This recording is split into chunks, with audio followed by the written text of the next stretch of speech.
I bring congratulations message from His Excellency President Mugabe, who is the president of Zanu PF and head of state of Zimbabwe, to say to the people of South Africa through the ANC, congratulations for having lived that long.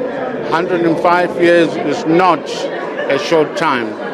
And we want to say to the ANC, the vision that was created and believed in 1912 through Comrade Albert Lutuli, when he said, "Let my people go."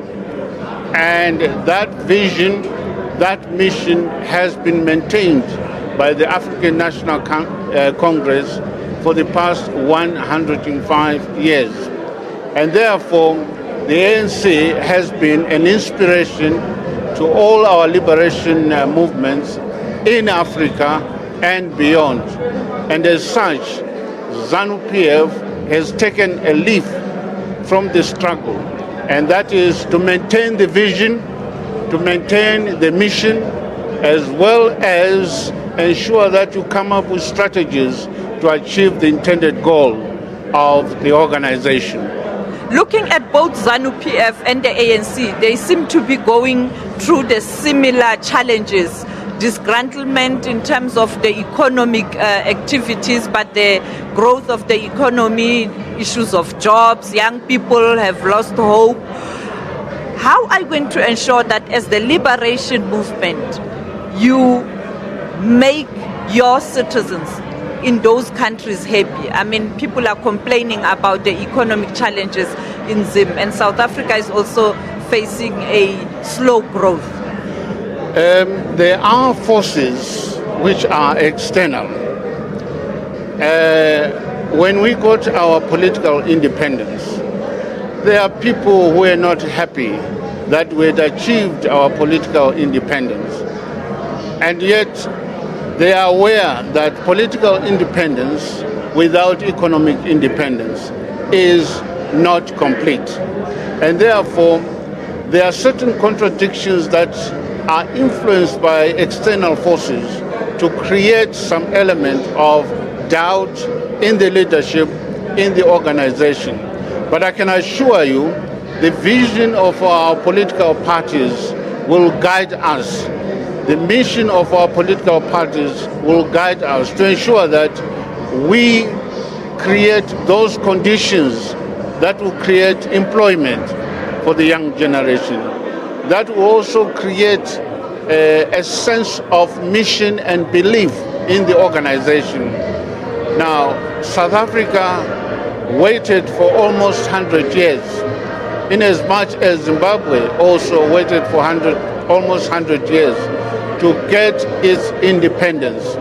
So we have no doubt that if we inculcate the spirit of self-determination among our youth, the spirit of self-determination in the leadership, we should be able to harness our resources, create employment and stability. But above all, we can only do that if we are united in the struggle, both for the sustenance of our political independence as well as the achievement of our economic independence. And finally, the issue of leadership succession. It seems to be a problem for the liberation movement. We saw it in Zimbabwe, we see it here in South Africa. After a long time, the liberation movements are battling to handle the issue of succession.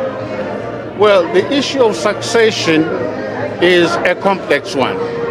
But my belief is that, as they say in Ndebele, akula langa eliphumayo elinye lingakatshoni. So there must be an element of discipline within the party so that the system itself produces the leaders that must succeed the current leadership. it's not so much succession of the leader, but also the succession within the organization. As you are aware, at 105 years, it means that a number of our leaders are now old, and therefore they have to prepare at the top, in the middle, and the bottom for this leadership succession. So it must be looked at in a holistic manner. And as I said, we must also avoid political ambitions where we allow the system to dictate who shall succeed. The sad thing about the liberation movement, it looks like the position of the leader or the president, it's still a preserve for men. Oh, that's an interesting one. This does not apply only to the African continent. If you look at the Eastern Europe, Western Europe, including America, you will notice that very few female leaders have come up. Of the recent past, I can only think of Margaret Thatcher in Britain. I can think of Angela Merkel of Germany and so on. So there is that resistance to female leadership. I think when we pursue the issue of gender parity, we should, in the next 50 years, see more and more of our female cadres taking over positions of leadership, not only at the top, but at the various levels of our organizations. 50 years is too long. 105 years is not too long.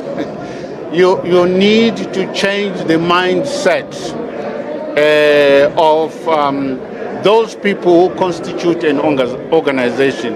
And changing the mindset is not easy. That's why I want to be a little bit elastic to allow for a good guess in the next 50 years. I'm sure we should be able to see some changes. All right, let's take a quick ad break. I'm back with more news shortly after that.